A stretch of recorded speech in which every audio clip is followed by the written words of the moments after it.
everyone. Thank you all for coming to SEDAC workshop for the Energy Code Training Program. And also thank you SSBOA for hosting this meeting and inviting us, SEDAC, to present here at your monthly meeting. So I hope everybody enjoyed a good meal. All right. So my name is Sumi Han, and this is Ryan Siegel, and we both are going to co-present this session, and we're going to make it short. So I'm going to kind of do it, the first part, and then Ryan is going to take over in the middle part, and I'm going to come back to finish it. So we both work at SEDAC, Smart Energy Design Assistance Center. So we are an applied research program at University of Illinois at Urbana-Champaign. And we work with also private partner, 360 Energy Group. And our goal, we provide like a recommendation and energy efficiency analysis to the facilities so they can improve their energy efficiency. And also, we could help people to reduce the energy footprint of Illinois. So that's our kind of, traditional role. And in addition to those energy efficiency related programs and projects and services, we also provide this energy code training. So SEDAC is working with Illinois EPA to provide energy code training. So this program and today's session is sponsored by Illinois EPA. So SEDAC's Energy Code Training Program includes, technical support. So we have 1-800 number, and also we have email address, which is energycode@sedac.org.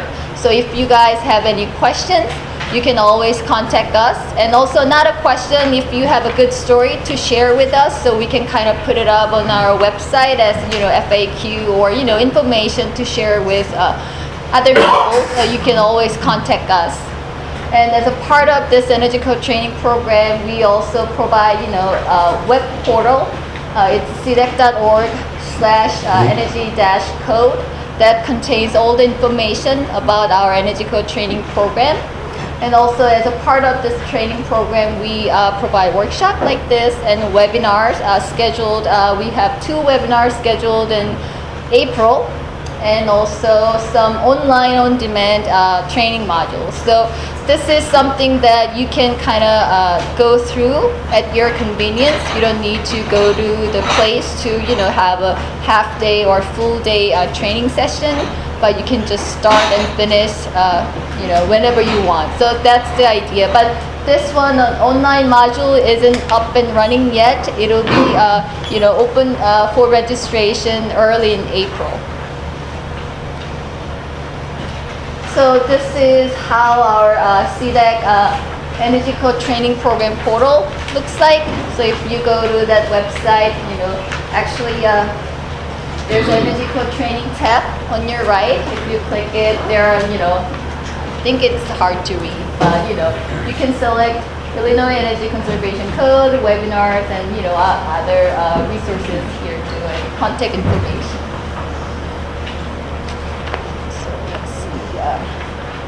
So if you go to our website, you can actually find the links to many important references, including the full free access to the 2015 IECC.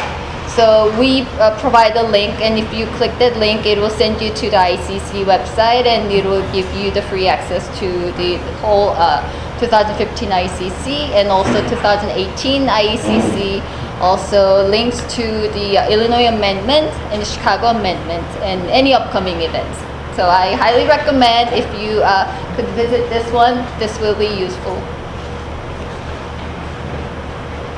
So for today's topic, 2018 IECC. So as I said, if you follow the link from SEDAC website to the IECC, you would see this web version of 2018 IECC code. And if you click, any chapters, it will expand, so you will see the full content per chapter.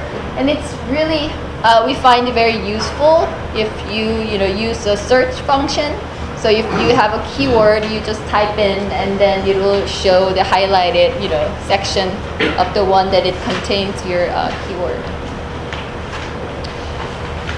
So we expect, I think briefly it was mentioned that when 2018 IECC will be, enforced, we expect it will be early 2019, and because this time of this cycle, the code book was actually published a little bit later than it is scheduled. Typically, it is published around June, and then after 18 months, which is around January, it will be enforced. But this time, the book itself was published around September.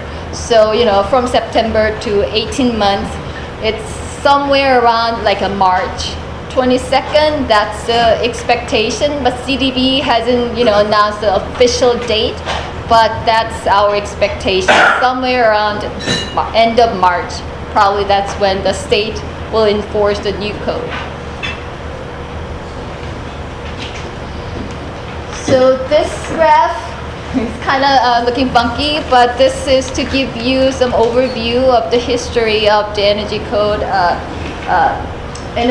And if you look at it, this top part is residential and bottom part is commercial. So this data is from the DOE. So DOE is required to issue a determination for whenever there's a new code, updated code. They should determine if this code is better than previous code or how much it saves. So there are some calculation, and some assumptions made to make this data available. But the thing is, this x-axis is like a timeline from 1975 to up to 2018. And then this y-axis for the residential, this is energy use. So 100 is the maximum. And for the bottom, 0 to 100, that's maximum for commercial code. So the reference point is the energy code, model energy code of 1975. Let's say if that's 100, what's the next energy code? It's somewhere 90, kind of reduces. So overall, historically, the energy code did a good job reducing the energy consumption. But there's some, big jump down here around 2012. But if you look at closely at the end, which represent 2015 and 2018 IECC. So for the residential part, the data is based on IECC, and then commercial part, it is based on ASHRAE 90.1. So if you look at this 2015 residential, it's 53, and 2018, which is what we're going to cover today, is the same, 53. So the improvement rate in terms of percent is 0. So that's a little disappointing. And also for commercial, remember this is based on ASHRAE, and it's 52, 2013 ASHRAE 90.1, and 48 for 2016. So there's something around like an 8% of improvement. But if you remember, like many organizations and municipalities are shooting for net zero by, let's say, mostly 2030, or maybe up to 2050. But to make the net zero, energy code needs to make more improvement if we want to make that goal possible. So Ryan is going to talk about, the item by item more in detail, but this is just for the highlights of the commercial provisions of IECC 2018. So as I mentioned, there's no significant improvement. There are some changes and, a little bit of efficiency, the improved efficiency requirement, but not a major one. And initial estimate, this is the IECC commercial provision. So before, this one was based on, ASHRAE. So now if we are just looking at IECC 2015 commercial versus IECC 2018 commercial, there's around like a 2 to 5%. So it's even less than ASHRAE, improvement. So there's like some reorganization and clarification, kind of changes. One thing I think it's kind of big is mechanical section, C403. The whole section is kind of reorganized, so it's easy to find, the one type of equipment or system. You can just see the one section, and that contains, in theory, most of the requirements that is containing to that equipment. And then there's some, more detailed requirements, for instance, for the lighting control. So before, 2015 IECC, it says, the control shall be capable of doing this. But now in 2018 IECC, it says, the control shall be configured, meaning that it should be, yes, of course, be capable of, and yes, and it should be programmed to. So you cannot really say that, oh, this control is capable of doing so it is, compliant, code compliant. No, you need to actually make it work, programmed, and configured. So that's a new change. And there's a new Appendix Ca, Solar Ready Zone. So that's an optional the appendix, so it's not a requirement by any means, but it is there to be used. So if any jurisdiction or wanted to adopt this, they could. And this is mainly for the future installation of solar system for the buildings. So that's a new appendix. And then under definition section of 2018 IECC, I kind of think this is a big change, especially for some of you who are building code officials, because 2015 IECC, the definition of approved was approval by the code official as a result of investigation and tests conducted by him or her or by nationally recognized organizations. So it was very tight requirement. That means But now, 2018 IECC, simply approved means acceptable to the code official. So I think this gives more autonomy and responsibilities to the code official. So I think this is a big change. I'm not sure if it's a good news or bad news, or if it's going to improve the energy efficiency or decrease energy efficiency, but definitely gives you guys a more responsibility and autonomy. And we're going to talk about ASHRAE 90.1 2016 very briefly, because as one of the compliance paths of the 2018 IECC commercial provision, ASHRAE 90.1 2016 is one of the compliance paths. So we are not gonna talk about all the changes, because that's another the workshop. But there are 2 points that I want to make, because there's a new climate zone map, and 6 counties in Illinois is affected by this. So the communities in Calhoun, Clark, Coles, Cumberland, and Greene, New Jersey. Under 2013 ASHRAE 90.1, it used to be 4A climate zone, but now they are in 5A under ASHRAE 90.1. But remember, this is only affecting you if you choose the compliant path to go with ASHRAE 90.1 2016. But if you are sticking with IECC 2018, there's no change.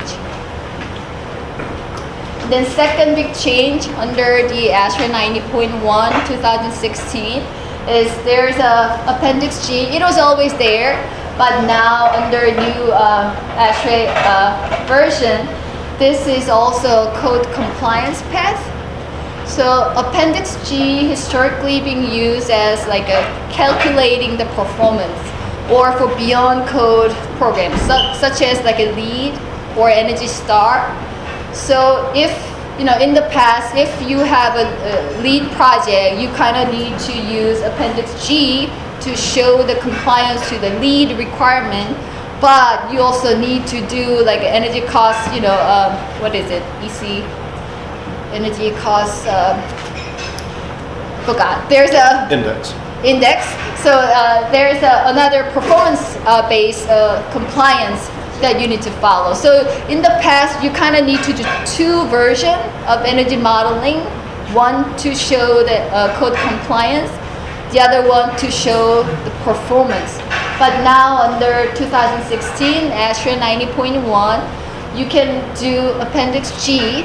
You can use this as a code compliance and also for the performance, such as lead requirement. So I think that's actually good for some of the designers and engineers who need to go through multiple iteration of the energy model. So those were the highlights of the commercial provisions of the change. And then residential, if you remember, it was like a 0% improvement. So compared to commercial residential, there are not many changes. And we will, but of course, talk about those changes. But for an overall, view,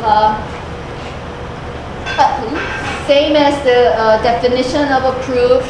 Now it's acceptable to the code official. And there's some language change. Of course, this also applies to the commercial version. But it says it used to say the work shall be remain accessible and exposed, and now it says visible and able to access. So it's kind of same thing, but more clarification. So those are like a big picture or overview of the IECC 2018 changes. And now we're going to talk about more detail, like item by item. And we will talk about commercial first, and then residential. And then I'm going to come back to talk about Illinois amendment process. And that'll be the end of the presentation. Now Ryan is going to take over. Thank you. Thank you. Just to get a feel for the room, how many of you are building code officials?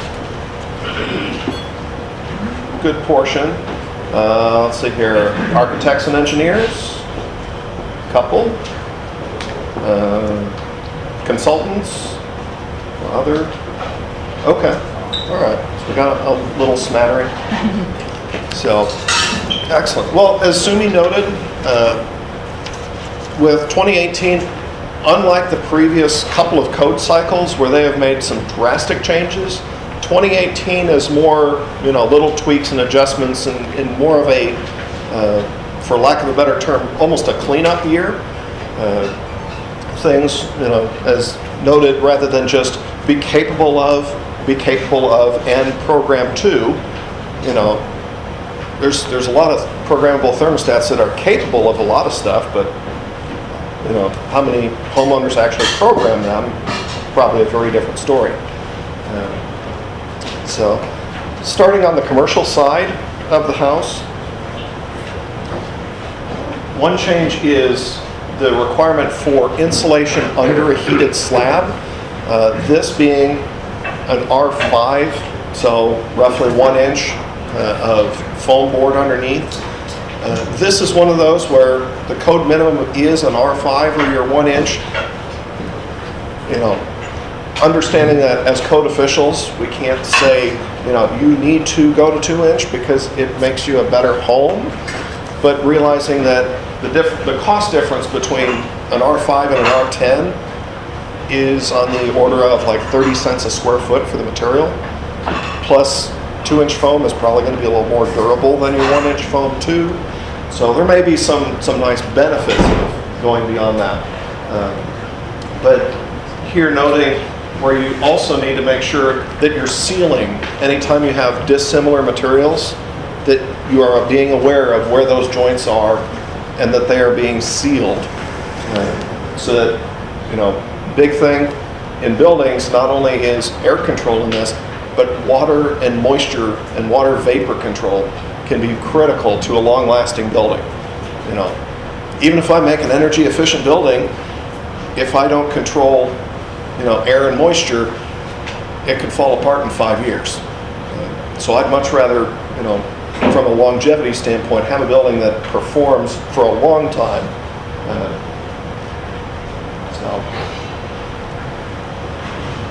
Isolating combustion appliances This was a little bit of a tweak in the code language.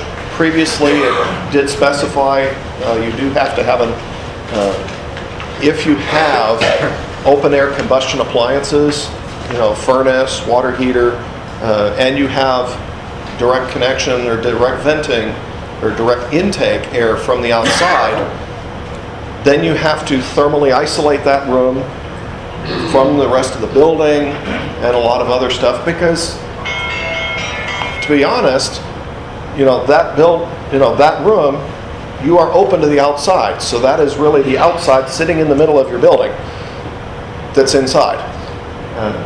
So with this, there was some language changes that expanded upon and said, here's what that isolation needs to look like and include.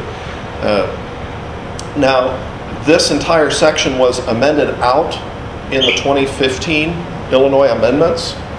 I don't know if they will do that again for 2018 or not, but there is a very simple alternative to compliance, and that is sealed combustion appliances. Yeah, they're going to be a little more expensive, but they're likely to be higher efficiency and save energy and money in the long run. So that is something with the energy codes, is they are doing life cycle cost on a lot of these to say, okay, how much extra cost is it costing up front versus the long-term energy benefits here. Another expansion is variable frequency drives. This is something that we are running into more and more, is contractors and supply houses are just saying, I'm not going to carry both VFDs and starters for equipment. I'll just carry the VFD and I'm done. And sometimes the cost difference between them is almost nothing. And so they say, well, for the same price, I'll just add some extra functionality, capability, whether I use it now or not. But this is another one where I can add functionality later. It used to be 10 horsepower, and now it's down around 2. It's at 2 horsepower. And also, there is an allowance if you have demand-controlled systems where you could increase they could allow for non-VFDs for less than 5 or less than 7.5 horsepower, depending on where you are in the state of Illinois. So, this is a big change to me, which is reduced minimum airflows on variable air systems. Previous rule was 30% turn down. So whatever your maximum airflow, it has to be able to achieve a 30% minimum. Now going to 20%. And because you end up with this triangle, reducing that 10% has a big impact on how much heating or reheating and cooling, which to me, being a practical person, I've never understood a good rationale for heating or cooling and then reheating, because I've paid for that and now I'm throwing it away. But that's a whole other story for another day. So even just as 10% minimum drastically shrinks the amount of reheat that we're having to do, which also shrinks the amount of cooling that we're having to do. This is another expansion, is you now have to have for Group R1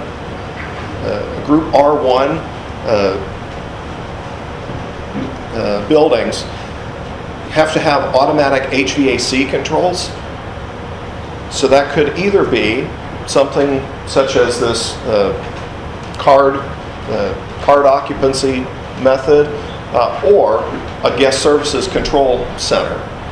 So as someone checks in, the thing automatically says, oh, someone's here, go ahead and bring the room into occupied mode, and it can schedule that. So this is one thing that we are seeing more of, is more of the key card control, because it ties not only the HVAC in, but it frequently will tie the lighting in too. So as the guest leaves and takes their key card, the lights in the room turn off behind them. So you don't end up with a lot of extra lighting left on. Water storage tank heat traps. Previously, heat traps were required on water heaters, but they didn't address hot water storage tanks. So they have now expanded the requirements for heat traps to cover water storage tanks as well. And you also need insulation on at least the first 8 feet. Yeah, the first 8 feet or from the water heater to the heat trap. So the heat trap could either be, this is one thing to look for is doing inspections, is this is a physical heat trap.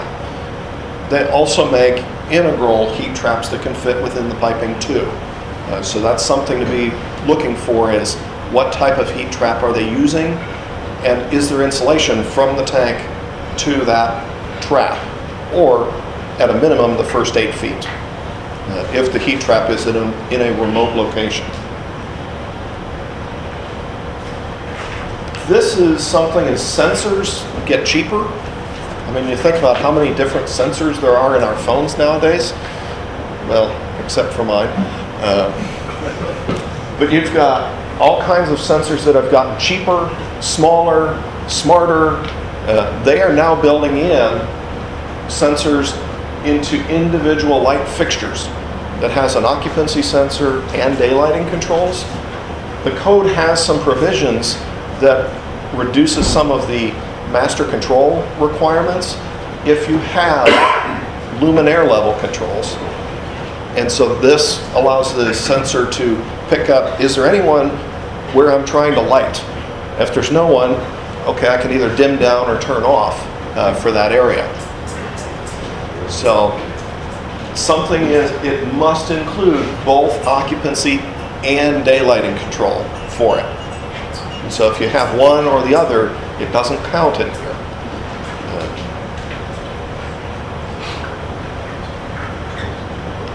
Another big addition is the addition of open office areas. Previously it was smaller contained rooms, bathrooms, enclosed offices, and the like. It now has open office areas requiring, and also any spaces that are enclosed that are less than 300 square feet, presumably being wherever your light switch is, the sensor can cover that area. And so open office areas, it's going to be something typically shown as a ceiling occupancy sensor, or again going back to just luminaire level lighting controls to satisfy the requirement. Because with this addition, this now covers classrooms, meeting rooms, copy rooms, break rooms, enclosed offices, open offices, restrooms, storage rooms, locker rooms, anything less than 300 square feet with full height partitions, warehouse storage areas. I'm running out of places to put occupancy sensors, except for hallways, stairwells. I'm kind of running out of it. So this is something where, again, as sensors get cheaper and cheaper, it makes them more cost effective in more locations. And so, I think at some point it might be easier to list the exceptions than where you need them anymore.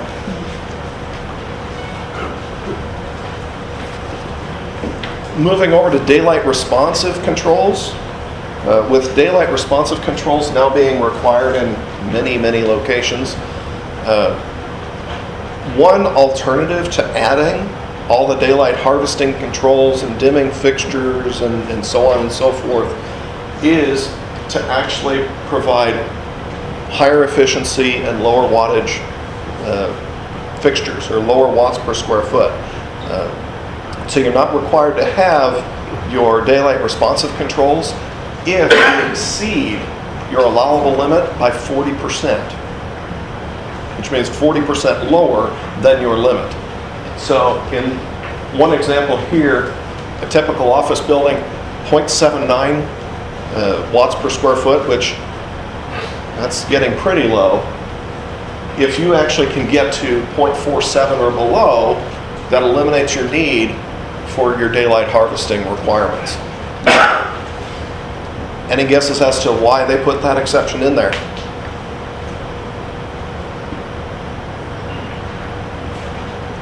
How much do you think daylight harvesting might save?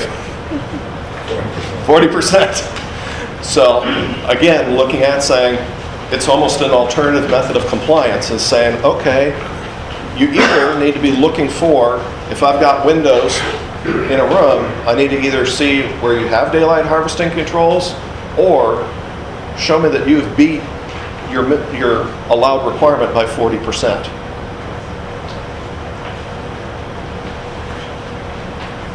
This is one where it can be rather problematic.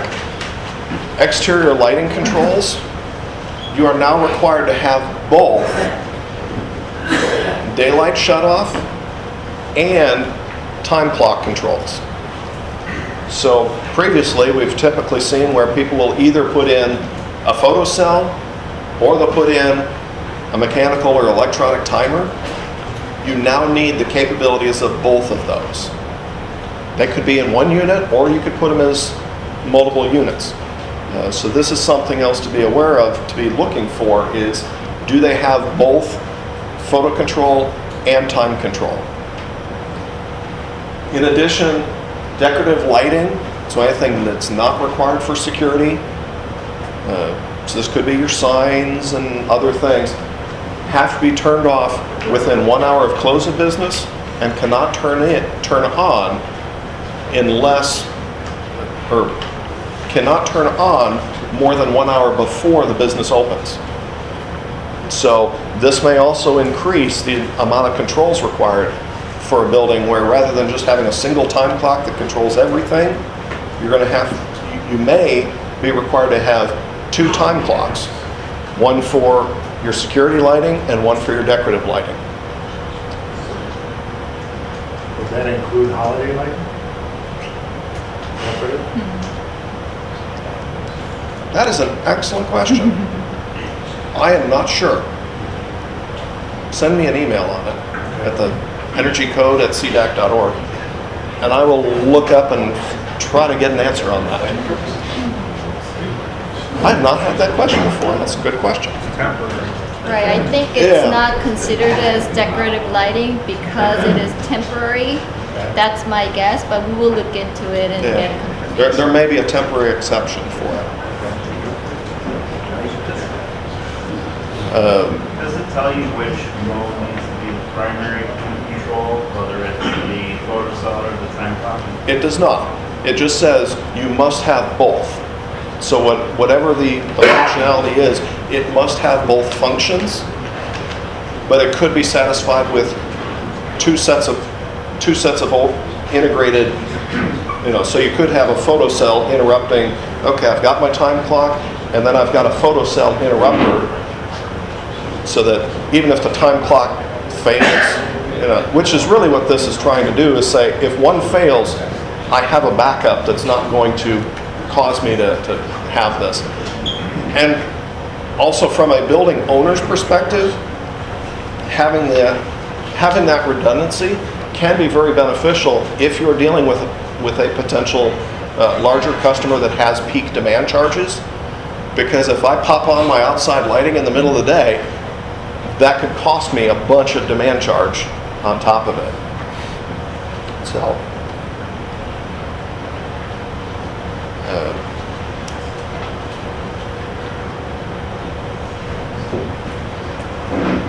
another big change, which will be a help to a lot of people, is track lighting. In the previous versions of the codes, for every foot of track lighting, you had to account for 30 watts for every foot of track lighting you had. Whether you needed them or not, they counted as 30 watts. In the 2018 code, it's now dropped down to 8 watts. Any guesses as to why? LEDs and compact fluorescents. So we're now getting to a point where, because we have more efficient lighting, you know, if you took LEDs and you tried to put 30 watts per foot on that track, you would really light up a place. So this also can be useful because with the energy code, there is a tie-in to the National Electric Code.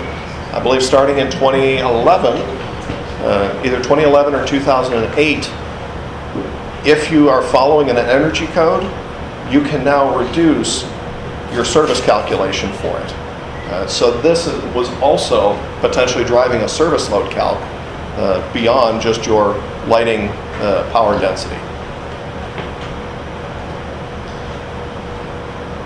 As things continue to get more efficient, you know, the tables continue to improve.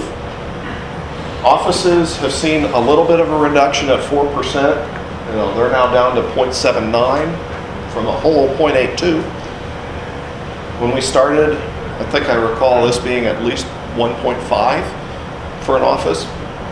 Libraries are now down actually below office spaces to 0.78, 34% reduction. That's the largest reduction in the table right now. So definitely this is going to become a much bigger deal for design officials, is trying to figure out how do I get enough light into a space and still meet how my actual lighting requirements. Again, equipment continues to get more efficient. Used to be Energy Star transformers. Used to be the standard, and you know, oh my gosh, we got an Energy Star transformer, that was great. And then they moved on to TP1 transformers, which were roughly 30% more efficient. And now the minimum is the DOE 2016. That's now the minimum threshold for transformers.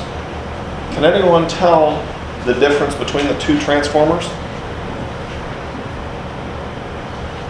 Just by looking at them? Okay, it is a trick question.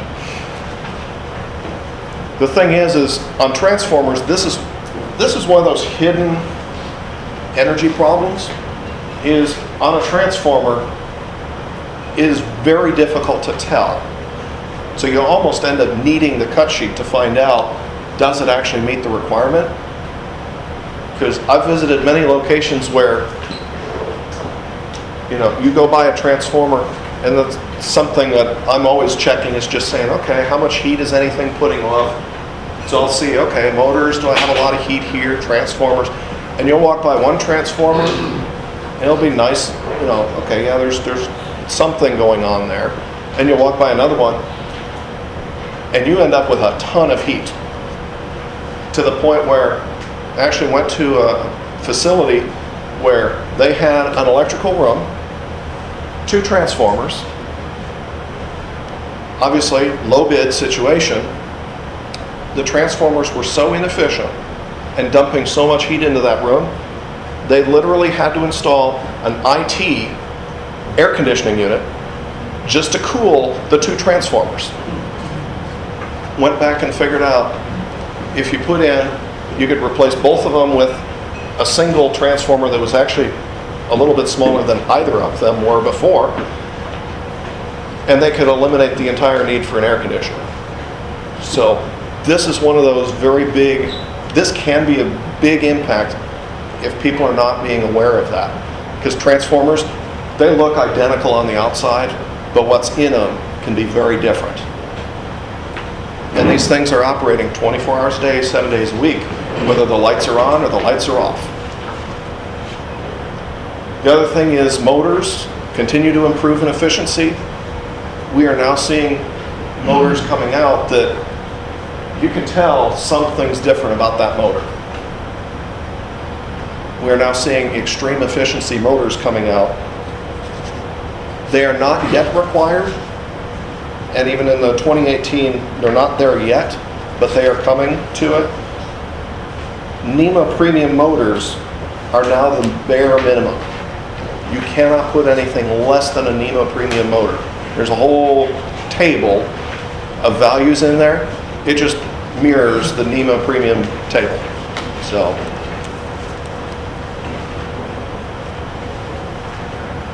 this is my favorite quote I heard once. You can make a greenhouse net zero if you put enough solar on it. And this is one of the challenges that I do run into from time to time, is the answer to energy waste is just put more solar on it. We'll figure it out. The code now limits on-site renewables, the credit that you can take for it, to 5%.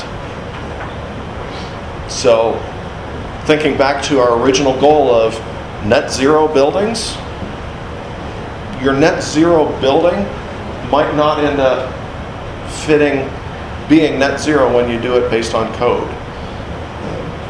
Now it can in reality end up being net zero. But with this, it also allows you to request the documentation. If someone says, I'm putting this much renewables on, and therefore I'm counting this much credit, you are now able to say, show me the documentation to prove that. You can't claim it unless you prove it. So it's not a requirement that they have to provide it to you initially, but if you ask for it, they have to provide it, or they can't take the credit.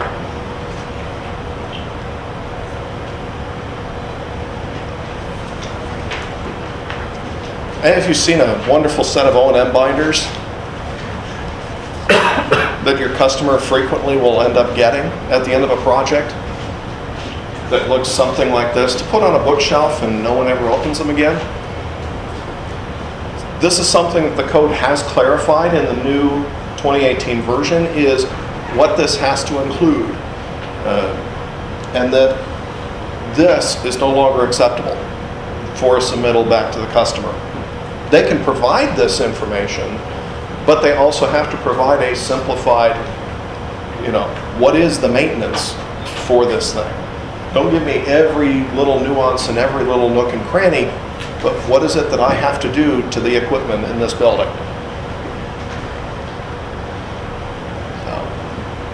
That's kind of the end of the commercial side of things. What questions do we have so far just on the commercial? Anything else? Anything I missed that you guys can think of? Got it. On the O&M manual, whose responsibility is it to organize it and tell you what to do? This is the responsibility of the part of the construction, is they have to provide the customer. Part of the handoff at the end of construction is this handoff of the O&M. And that might be a good opportunity to talk with the customer and say, does this satisfy your requirements? Because ultimately, what's the objective here? That me as a customer, I even know how to maintain this building. Because if I can't maintain a building, it's not going to perform. So that's where you end up with some of this.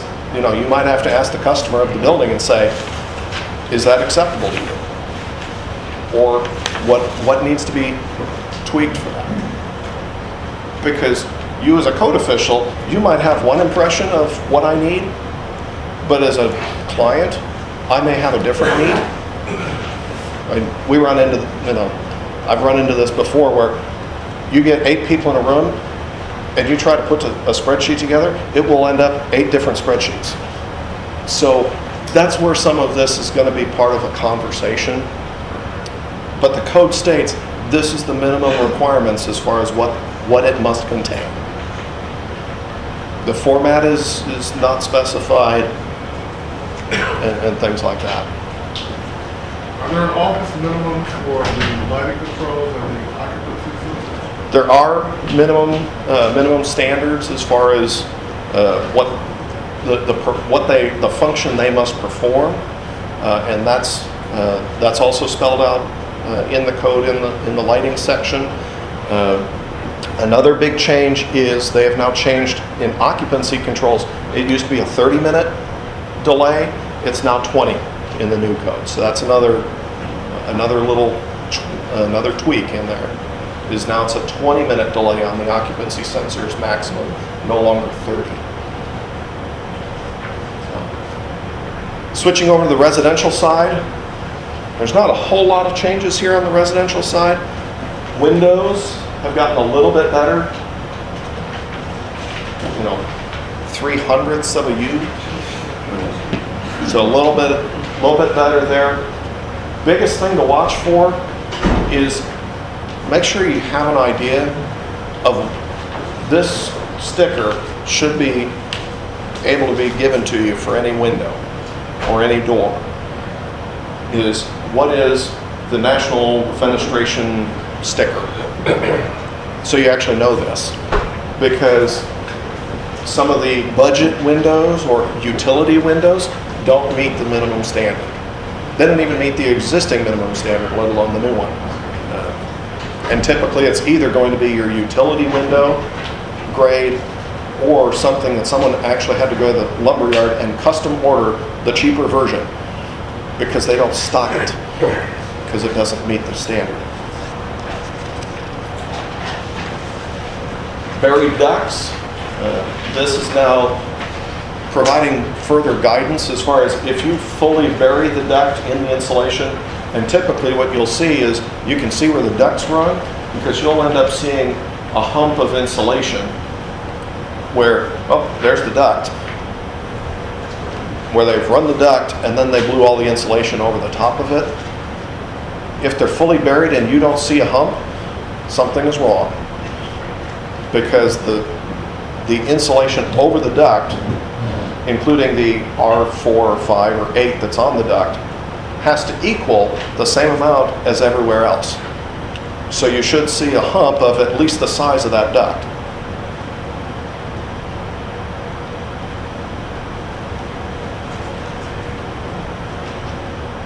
This is now explaining how do you know if a duct is fully within the conditioned space versus not, because that's provisions that they going out in the code. So note that it must be totally inside the air barrier. So if they have plastic on the ceiling and the ductwork is over it, doesn't count. The plastic must be over the ductwork. It can't be under it. It must be inside the air barrier, buried in the ceiling, and leakage test, and your full depth insulation, like we noted earlier. So this is a either or, but it must meet one of these criteria to qualify as fully in the conditioned space. So if it's fully in the conditioned space, then you don't have to do some of the duct leakage testing and the like. It's kind of a loophole. You gotta do a duct leakage test to prove you don't need a duct leakage test? Only if it's buried in the ceiling insulation. So that's one of those, if you're in this category, you're doing your duct leakage test regardless. The only way to get away from requiring the duct leakage test is your ductwork has to be inside the air barrier, period. If it's outside the air barrier, you're doing a duct test. No, this is really saying that the duct leakage needs to be lower than the 2015 code value. Once you start getting the test, it's gotta be 1.5 instead of 3 or 4. Exactly. Okay. So you have a more stringent, it's a more stringent requirement in order to qualify for that. Now, ducts fully in the conditioned space. Duct leakage testing is probably one of the bigger reasons to do that, but there may be some others too in the code. I just noticed that you have to test it to make sure you don't have to test it. That's a little weird. Heat recovery ventilators and energy recovery ventilators, minimum fan efficiency. If you're getting a heat recovery or energy recovery ventilator, you're probably not going to run into a problem with this. But how many of you would say the majority of your homes actually have heat recovery or energy recovery ventilators? Kind of what I was thinking.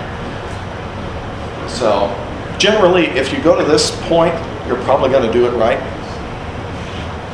High efficiency lighting, raising the standard.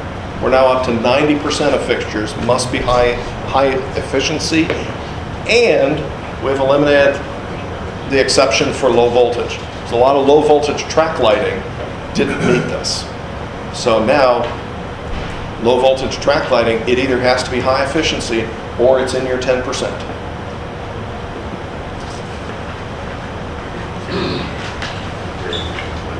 This is for building modeling. So if you are modeling the performance, these two units here, because they have the same exposure, same side of the building, same, probably literally built to the same blueprint, just mirror the floor plan. These can be modeled, you only have to model one of these, and you can use it for both. But anything that has different exposures, whether it's different facing, different quantity of sides, different size of exposure, you have to model each one. But for some of these, it might be, particularly if you have large complexes of the same building repeated, okay, as long as I have at least one of each type of unit done, that qualifies. The ERI is rising. We've gone up by almost 10 points on the ERI scale from going from 2015 to 2018. ICC now has the standard for the HERS index rating, and so this is one way to try to encourage the use of the HERS rating.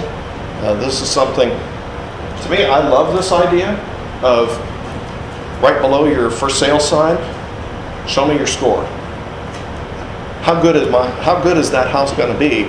Because that tells me something about what are my utility bills going to look like. So hopefully this will encourage the use of this a little more, a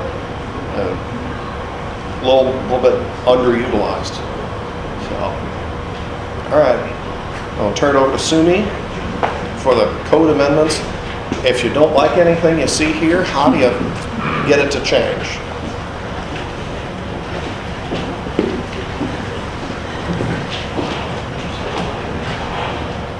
So Illinois is actually one of the states who adopts most current and model energy code. So we are kind of on top of the nation.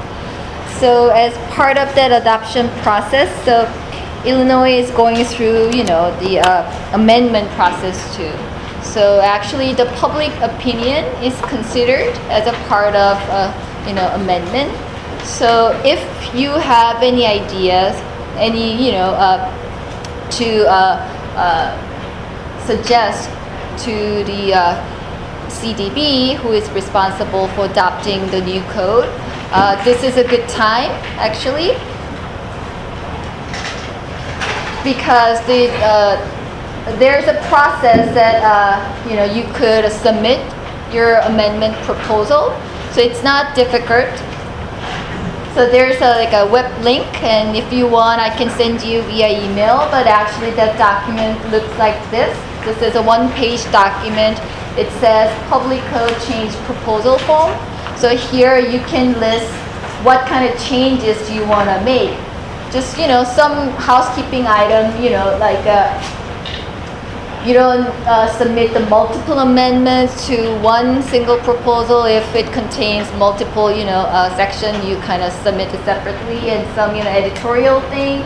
But I think two important thing is that you provide a cost impact. The change that you're proposing, is it gonna, increase the cost or decrease the cost? And if there's any supporting documents, then you can submit with the proposal. So actually the due date for Illinois amendment proposal to CDB is end of month of March.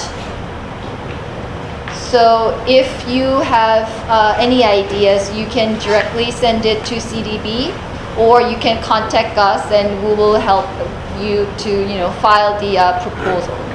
So I think that kind of concludes our presentation today about the 2018 IECC and brief explanation of Illinois amendment proposal. So if you have any question, you can ask us now, or if you forgot to ask any question, you can always contact us at energycode@sedac.org. Yes. You mentioned early on about this new Appendix Ca for solar ready. And then there's Appendix G with some different modeling options. Right. Is the state going to look at making those appendices part of our adoption? Because typically Well, appendices have to be. So the Appendix Ca, that's a new appendix added to 2018 IECC. So that's not code requirement, but that's there for, if it could be, so it could be used for the future installation. So it kind of gives you the how to, prepare for the future, solar system installation. But Appendix G that I mentioned is not IECC 2018. It's actually part of ASHRAE 90.1 2016.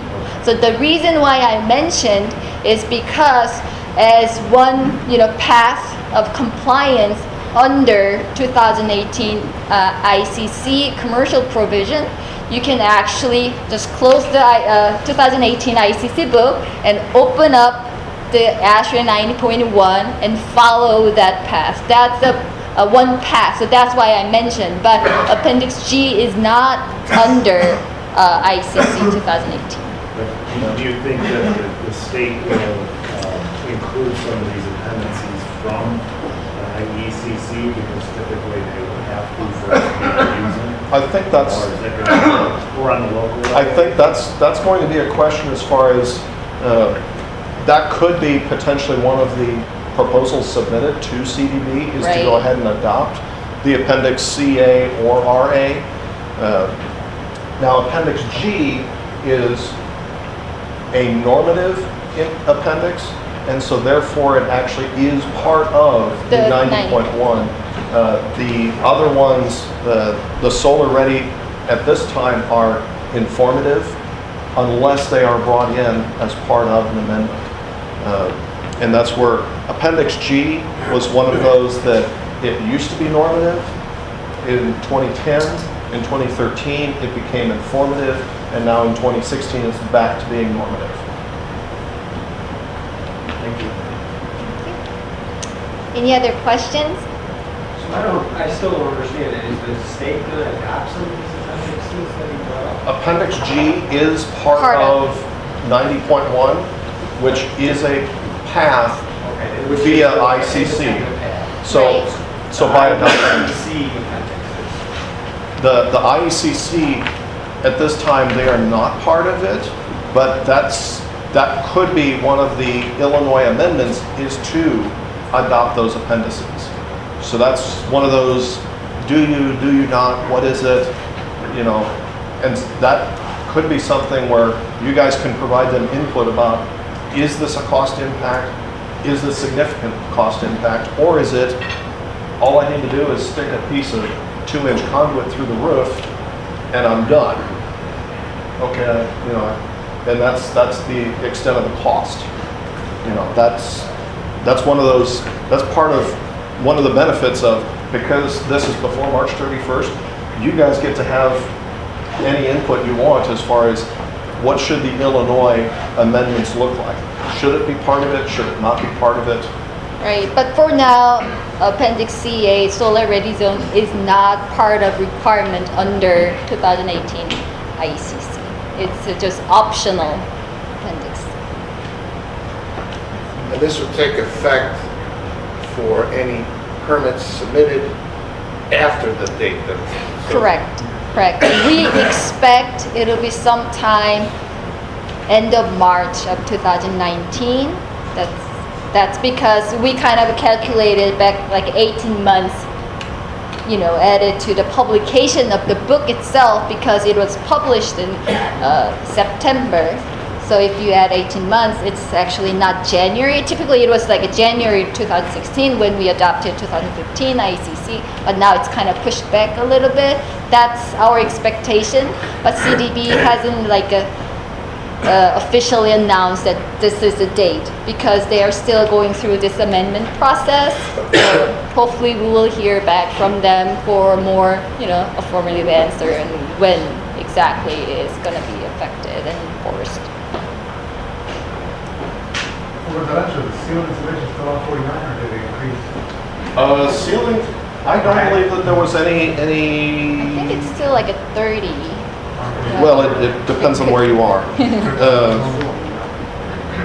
Helps if I look in the residential section. But yeah, SEDAC, we are here to provide any technical assistance you may have. So if questions come up, whether it's you want to ask or architects or engineers want to ask, R49 for ceiling still remains the same. residential. Yep. So yeah, residential is still the same. But yeah, so if you run into problems or, architects or engineers that people are you're working with, or, feel free to reach out. We can have a conference call and have a discussion about, okay, here's what I'm reading. What does that mean? Is there, here's what I'm thinking. Is that, if you need some feedback, we're happy to Right, hear. but at the same time, because we are not code officials, we are only providing our opinion, and code official ultimately has Yeah. power to say. We are here to help you as far as Right. as a sounding board saying, here's what my read is. Does that make sense? Does it not? So, Right. So if you have, not just a question, but if you have a good information and story to share, also contact us so we make sure that we kind of share that with other code officials and design officials too. Yes. Is SEDAC taking over the role of making official state interpretations? Is that your job? Is that no longer exists? that is our role, is we are to provide the technical assistance. Again, Right. we are not the authorities having jurisdiction, Right. but we are here to provide information and On that's behalf what of the state. Yeah. Right. So then part two of that, we do have access to all the interpretations that were made by the state office for the past 4 years. we do have, yes, we were provided a substantial quantity of information from the DCO past. and in the past. Yes, so yeah. Yeah. Any other questions? All right. Well, thank you guys for having us. Thank you so Appreciate it. much.